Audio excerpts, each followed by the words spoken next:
Այս հաղորդաշարը հովանավորվում է Ջոյս Մայերի ծառայության ընկերների եւ գործընկերների կողմից։ Երբեմն դուք հասկանում եք, որ այն ինչը մտածում եք, որ ձեր ամենամեծ թշնամին է, իրականում ձեր ամենամեծ բարեկամն է։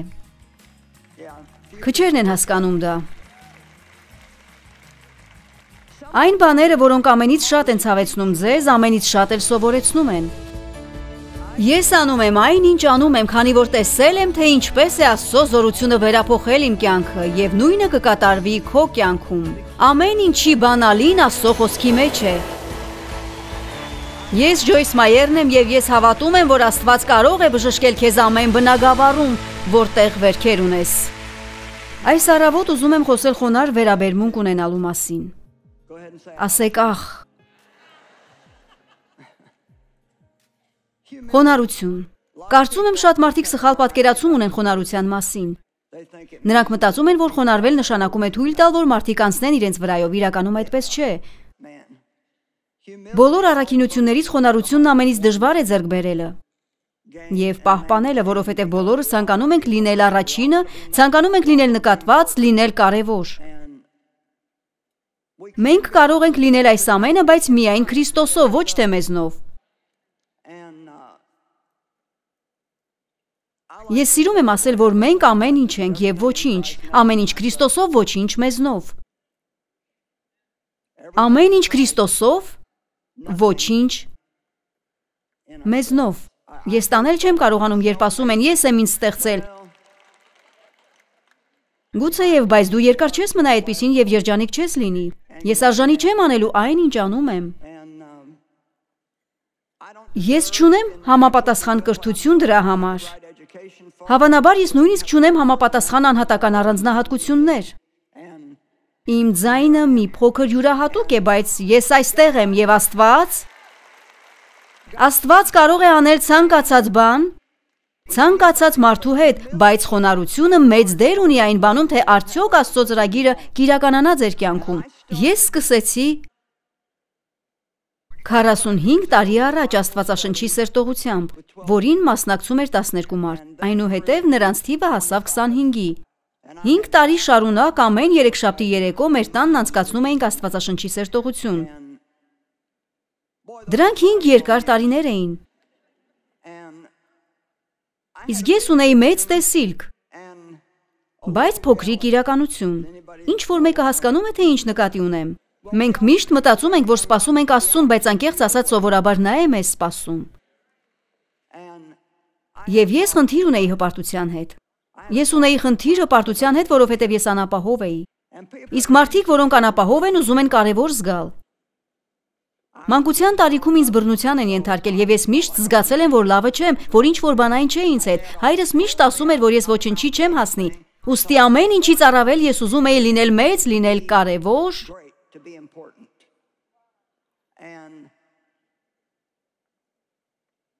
Աստված չէր կարող շատ բան անել ինձ հետ, մինչև ես չազատվեի այդ վերաբերմունքից։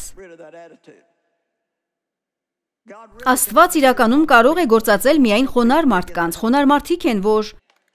Աստծուց օգնություն են ստանում։ Աստվածաշունչն ասում է. Աստված հակառակվում է հպարտներին, բայց խոնարհներին շնորհք է տալիս։ Աստված հակառակվում է հպարտներին, բայց խոնարհներին շնորհք է տալիս։ Հպարտությունը շատ լավ թաքնվում է։ Գրեթե անհնար է վաճառել որևէ գիրք հպարտության թեմայով, որովհետև այն մարդը, որը դրա կարիքն ունի, չափազանց հպարտ է այն ձեռք բերելու համար, որովհետև նա չի ցանկանում, որ որևէ մեկը մտածի, որ ինքը խնդիր ունի այդ ոլորտում։ Ես ունեի ուսումնաշար հպարտության եւ խոնարհության մասին, բայց թողեցի դա, որովհետև ոչ ոք չէր գնում այդ նյութերը։ Միակ միջոցը, որով կարող եք վաճառել այն, ինչի կարիքը մարդիկ ունեն, մեկ այլ վերնագրի տակ դաթակցնելն է։ Ֆիլիպեցիների 2:5 Սա մեր նպատակն է, սա ժամանակ կպահանջի։ Թող այս նույն վերաբերմունքը, նպատակը եւ խոնարհ միտքը լինի ձեր մեջ, ինչպես Քրիստոս Հիսուսի մեջ էր։ Թող նա լինի խոնարհության ձեր օրինակը։ Խոնարհության ինչպիսի խորություն պահանջվեց, որ Աստված իջներ եւ մարդկային մարմին հագներ։ Նկատի ունեմ միակ բանը, որի հետ կարող եմ համեմատել, սա գուցե լինի այն, որ Աստված խնդրի, որ ես փայտոջիլ դառնամ, որպեսզի կարողանամ փրկել աշխարհի բոլոր փայտոջիլներին։ Հիսուսը ոչ միայն մարդկային մարմին հագավ, այլև երբեք չփորձեց պաշտպանել իրեն։ Նա երբեք չփորձեց մարդկանց հատուցել այն ամենի համար, ինչ արեցին իրեն։ Նա սիրում էր բոլորին, նույնիսկ նրանց, ովքեր սխալ էին վարվել իր հետ, որովհետև չէր մտածում, թե ինչ էին մարդիկ անում իրեն, նա միշտ մտածում էր, թե ինչ էին նրանք անում իրենք իրենց։ Երբ ինչ-որ մեկը սխալ է վարվում մեզ հետ, մենք սովորաբար մտածում ենք, դու այդպես չպիտի վարվեիր ինձ հետ։ Բայց իրականում մենք ավելի շատ պետք է մտահոգվենք այն բանի համար, թե ինչ են նրանք անում իրենց, որովհետև Աստված հոգ կտանի մեզ համար, եթե վստահենք իրեն։ Հիսուսը խաչի վրա աղոթեց. «Հայր, ներիր նրանց, որովհետև չգիտեն, թե ինչ են անում»։ Նրանք իսկապես չէին հասկանում, թե ինչ էին անում։ Եվ անկեղծ ասած, շատերը, որ սխալ են վարվում ձեզ հետ, իրականում չեն հասկանում, թե ինչ են անում։ Գիտեք, երբ սխալ եք վարվում Աստծո զավակներից որևէ մեկի հետ, ձեզ դնում եք վտանգավոր դիրքում։ Ուզում եմ ասել եւ այսօր հաճախ կասեմ սա։ Կարևոր բաներից մեկը, որ հայտնում է մեր հպարտության կամ խոնարհության մակարդակը, այն է, թե ինչպես ենք վարվում մարդկանց հետ։ Եվ հատկապես ինչպես ենք վարվում այն մարդկանց հետ, որոնց մենք կամ աշխարհը համարում ենք անկարևոր։ Մենք բավականին հմուտ ենք այն մարդկանց հետ լավ վարվելու հարցում, որոնց վրա ուզում ենք տպավորություն թողնել, որոնցից ուզում ենք ինչ-որ բան ստանալ։ Իսկ ինչպես ենք վարվում նրանց հետ, ովքեր այնքան էլ կարևոր չեն մեզ համար։ Աստված հոգ է տանում աննշան մարդկանց համար։ Գիտեք, աշխարհում շատ են մարդիկ, որոնք անտեսանելի են թվում։ Նրանց թվում է, թե ոչ ոք իրենց չի տեսնում, ոչ ոք իրենց չի ճանաչում եւ ոչ ոք հոգ չի տանում իրենց մասին։ Ես այստեղ եմ բեմահարտակին եւ բոլորը մտածում են, թե սա ես եմ։ Իհարկե ես եմ, բայց գիտեք, կան մարդիկ, որոնք այնտեղ են մեր աչքից հեռու։ Բայց առանց նրանց մենք չէինք կարող սա անել։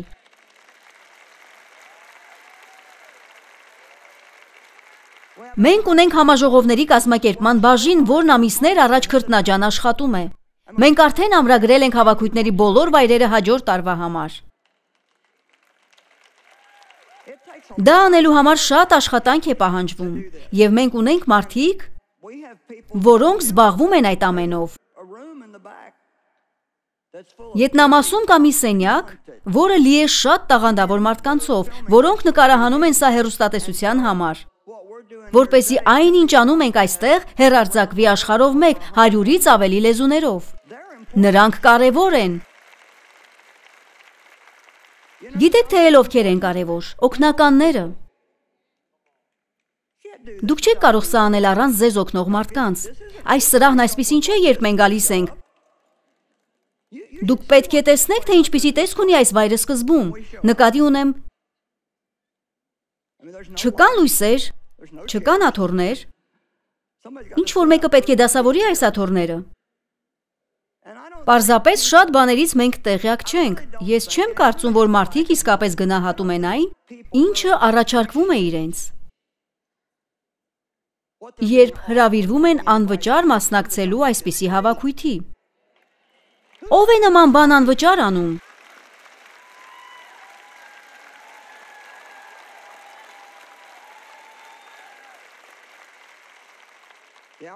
Միակ համաժողովը, որի համար գումար են գանձում, կանանց համաժողովն է։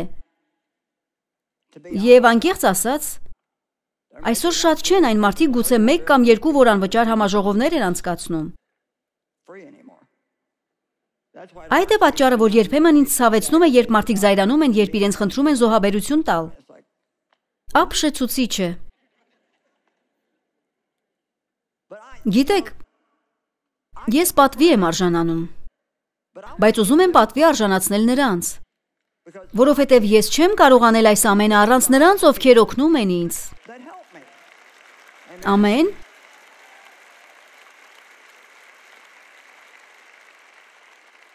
Ինչ է խոնարհությունը։ Առաջինը այն հպարտության հակառակն է։ Հպարտանալ նշանակում է պարծենալ կամ մեծամտանալ։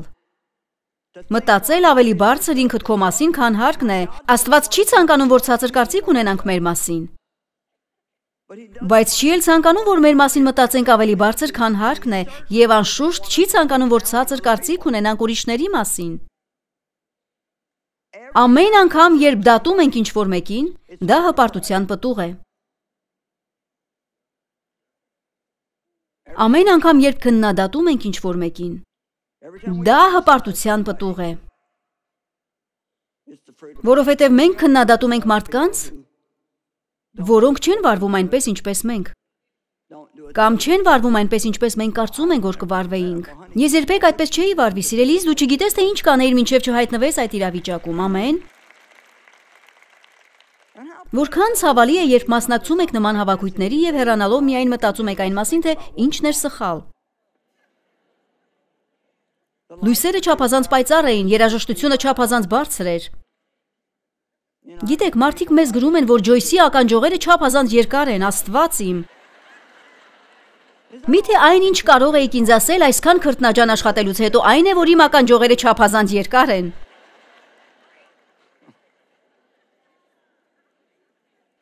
Լավ։ 5 տարի ես Աստվածաշնչի սերտողություն անցկացրի։ Այնուհետև 1 տարի ոչինչ չարեցի։ Ես մտածում էի, որ Աստված ցանկանում է, որ դադարեցնեմ Աստվածաշնչի սերտողությունը։ Նա ասաց, ահա ես նոր բան եմ անում։ Ես չստացա այն, ինչ ակնկալում էի։ Ես մտածում էի, որ հիմա պատրաստ եմ դուրս գալու աշխարհ։ Այսպիսով ես ոչինչ չարեցի 1 տարի։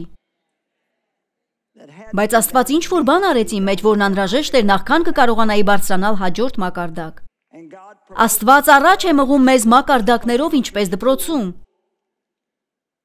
Սկզբում մանկապարտեզ, հետո առաջին, երկրորդ, երրորդ, չորրորդ դասարաններ եւ այդպես շարունակ, եւ դու միշտ պետք է քննություն հանձնես։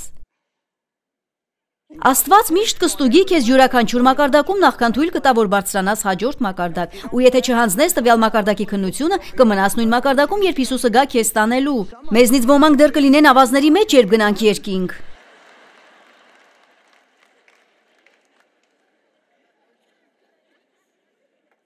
Այնուհետև մեր քաղաքում նոր եկեղեցի հիմնվեց եւ մենք սկսեցինք հաճախել։ Ես դարձա աշխատակազմի անդամ եւ 5 տարի ծառայեցի այդ եկեղեցում։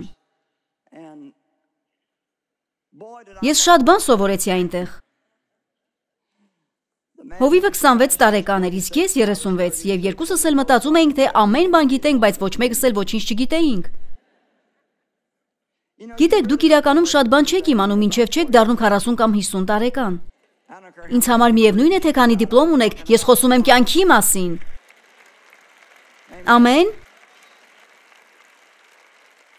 Այնքան ծիծաղելի է,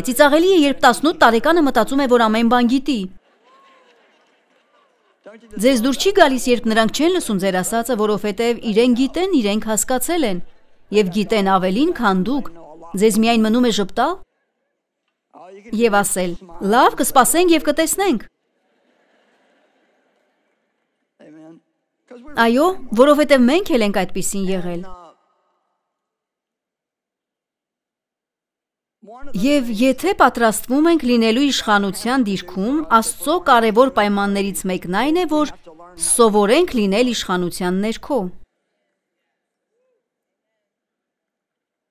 Եվ ունենանք ճիշտ վերաբերմունք այդ հարցում։ Այսպիսով, երբ դուք իշխանության տակ եք, ձեզ կասեն կամ կխնդրեն անելու որոշակի բաներ, որոնց դուք համաձայն չեք կամ չեք ուզում անել։ Իսկ Աստված ցանկանում է, որ մենք սովորենք անել դա առանց դժգոհության, առանց բամբասանքի։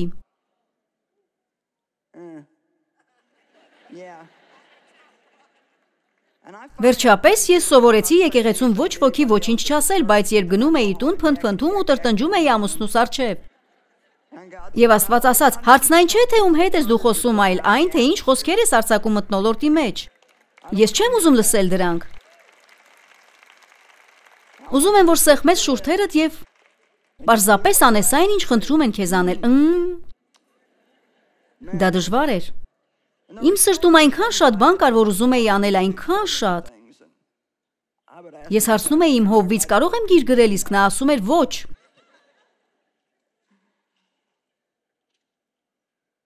Դրանք հավանաբար իմ կյանքի 5 ամենահրաշալի եւ ամենասոսկալի տարիներն էին։ Գիտեք ինչ նկատի ունեմ, դուք կարող եք ունենալ մի բան, որը միաժամանակ եւ հրաշալի է եւ սոսկալի։ Եվ երբեմն դուք հասկանում եք, որ այն ինչը մտածում եք, որ ձեր ամենամեծ թշնամին է, իրականում ձեր ամենամեծ բարեկամն է։ Այո, քչերն են հասկանում դա։ Այն բաները, որոնք ամենից շատ են ցավեցնում ձեզ, ամենից շատ էլ սովորեցնում են։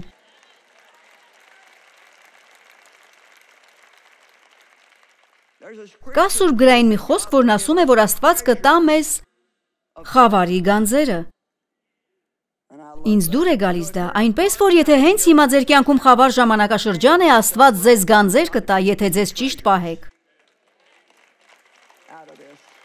Եվ եթե հենց հիմա դժվարության միջով եք անցնում, դուք սովորում եք ավելի, քան նրանք, ովքեր չեն անցնում։ Եվ հատկապես, եթե ուզում եք, որ Աստված գործածի ձեզ, գուցե ամրացնեք ձեր ամրագոտին։ Օ, մենք այսպիսի հոգևոր աղոթքներ ենք անում, Աստված, ես հանձնվում եմ քեզ։ Արա այն, ինչ ուզում ես։ Օ, Աստված իմ, իսկապես ուզում եք դա։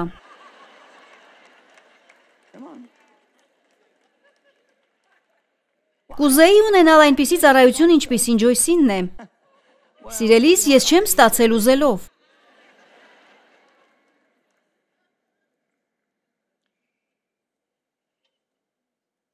Վերջապես,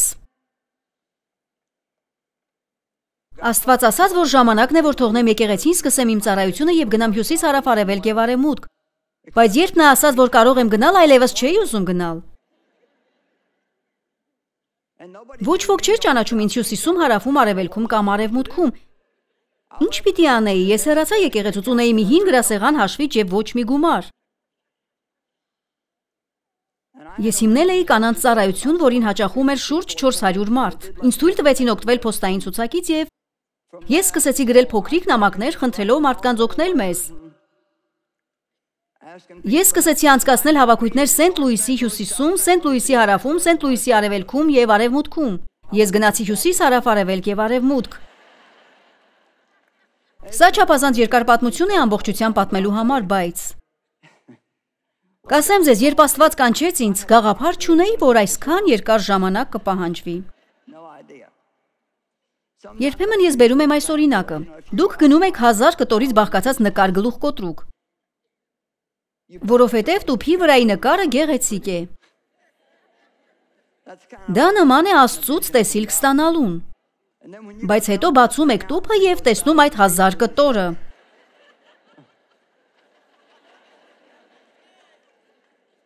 Եվ նկար գլուխ կոտրուկների մեծ մասը կապույտ երկինք է եւ կանաչ խոտ։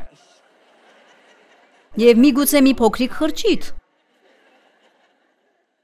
Երբեմն այնքան է ստարվում կապույտ երկնքի կտորները միացնելով, որ սկսում ես պարզապես ճչալ։ Եթե դու եղել ես այդ իրավիճակում, գիտես թե ինչի մասին եմ խոսում։ Ձեզնից ոմանք ունեն կոչում իրենց կյանքում, բայց այնքան են հոգնել կապույտ երկնքից եւ կանաչ խոտից։ Նկատի ունեմ, որ դու շարունակ կրկին ու կրկին նույն բանն ես անում ու ոչինչ տեղի չի ունենում, ոչինչ չի աճում։ Եվ կարծես ուզում ես մի կողմ նետել սրբիչը եւ հանձնվել, իսկ Աստված ցույց չի տալիս։ Երբեմն հանձնվում ես 1 կամ 2 շաբաթով, բայց հետո վերադառնում ես, որովհետև երբ ունես կոչում, քո կյանքում պարզապես չես կարող ազատվել դրանից։ Ամեն։ Բոլորս են կանչված ինչ-որ բան անելու։ Բոլորդ կանչված չեք բեմում լինելու։ Բայց բոլորս ունենք ամբիոն։ Դա կարող է լինել ձեր բակի ցանկապատը կամ աշխատասեղանը։ Եթե դուք ապրում եք, շնչում եք եւ փրկված եք, Աստված ցանկանում է գործածել ձեզ։ Հպարտություն նշանակում է մեծամտություն, այսինքն մտածել ինքդ քո մասին ավելի բարձր, քան հարկն է։ Փառքը քեզ վերցնել։ Վերջերս տեղի ունեցավ աղավնի մրցանակաբաշխությունը եւ Սիսի Վայնենսը ճանաչվեց տարվա արտիստ։ Նա հրաշալի անձնավորություն է։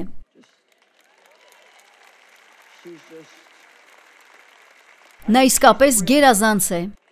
Ես սիրում եմ նրան։ Կարծում եմ այն, ինչ նա արեց, հրաշալի էր, երբ նրան կանչեցին մրցանակը հանձնելու,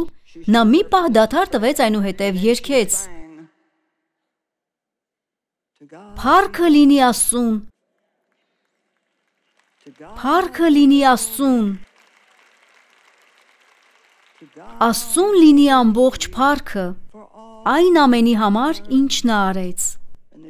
Այնուհետև ասաց շնորհակալություն և հեռացավ։ Հասկանում եք։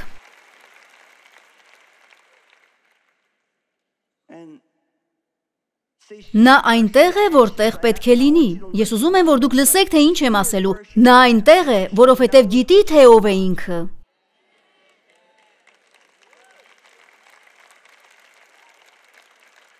Նույնը կարող եմ ասել իմ մասին։ Ես գիտեմ, թե ես ինչ չեմ։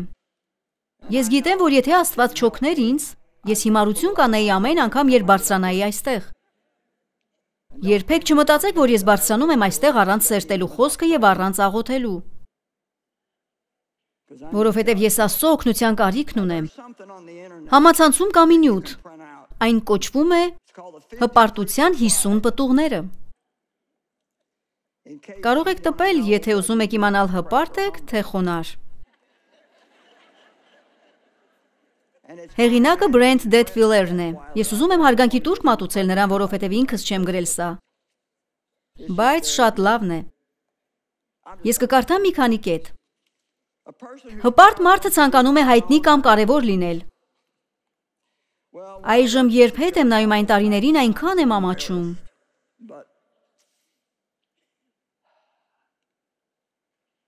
Երբ աշխատում էի եկեղեցում, 5 մարդ շենքի դիմաց ունեին իրենց անվանական կայանատեղին։ Երբ ես ստացա այդ տեղերից մեկը, մտածեցի, որ վերջապես հասա դրան։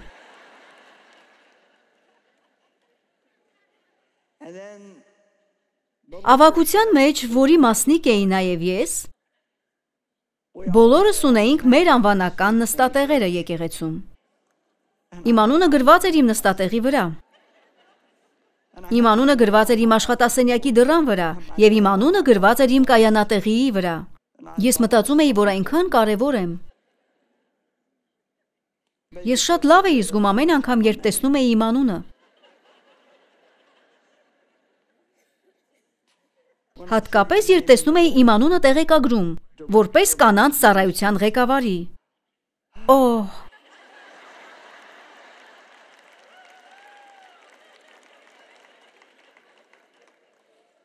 Երբ սկսեցի հեռարձակվել հեռուստատեսությամբ, իմ խանդավառությանը վերջ չէր լինում, երբ դրսում ինչ-որ մեկը ճանաչում էր ինձ։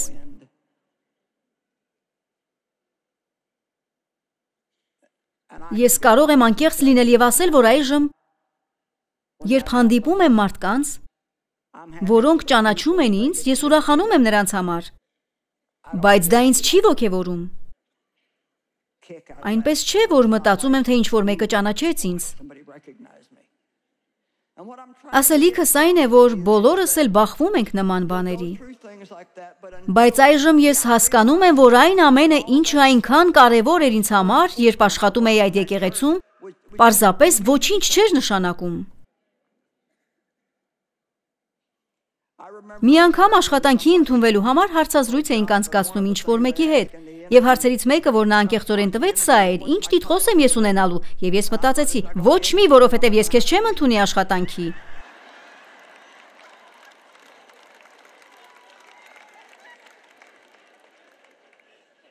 Նկատի ունեմ, եթե նրան մտահոգում է, թե ինչ տիտղոս է ունենալու, ուրեմն չպետք է նա աշխատի այստեղ։ Ամեն։ Եթե գիտես, թե ով ես դու Քրիստոսում, քեզ չեն մտահոգի այդ անհեթեթ բաները։ Աստվածաշունչն ասում է, որ Աստծո վրա տպավորություն չեն գործում մարդկանց զբաղեցրած դիրքերն ու պաշտոնները։ Աստծուն հետաքրքրում է այն, թե արդյոք սիրում ենք իրեն։ Արդյոք քաղցած և ծարավ ենք արդարության։ Արդյոք մաքուր ենք սրտով, ինչպես ենք վարվում մարդկանց հետ։ Ինչպես ենք վարվում այն մարդկանց հետ, որոնց աշխարհն անկարևոր է համարում։ Կարող եմ հենց հիմա ինչ-որ բան ասել, անկարևոր մարդ չկա։ Աստված սիրում է յուրաքանչյուրին այնպես, ինչպես քեզ է սիրում։ Այնպես, ինչպես ինձ է սիրում։ Նա հետևում է, թե ինչպես ենք վարվում մարդկանց հետ, եւ դա մեր մասին ասում է ավելին, քան որևէ այլ բան։ Հիշում եմ, մի անգամ գնացել էինք բժշկի, որդիս թևն էր կոտրել եւ մենք այնտեղ էինք, որպեսզի գիպսը հանեին։ Ես վերցրել էի Աստվածաշունչս եւ պատրաստվում էի օգտագործելու ժամանակը կարդալու եւ աղոթելու համար։ Իմ կողքին մի տարեց մարդ էր նստած։ Նա վնասել էր ոտքը եւ ինչ որ բան կար նրա ոտքին։ Նա ուզում էր պատմել իր ոտքի մասին, բայց ինձ չէր հետաքրքրում նրա ոտքը։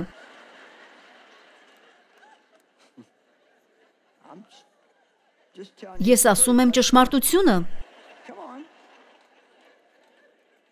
Ես ուզում էի, որ նա լռեր, որպեսզի կարողանայի հոգևոր լինել։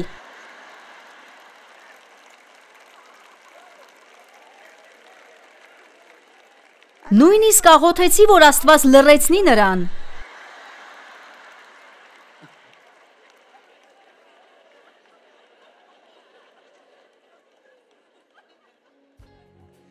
Իսկ Աստված մի հարց տվեց, եթե դա լիներ Բիլլի Գրեհեմը, կլսեիր նրան։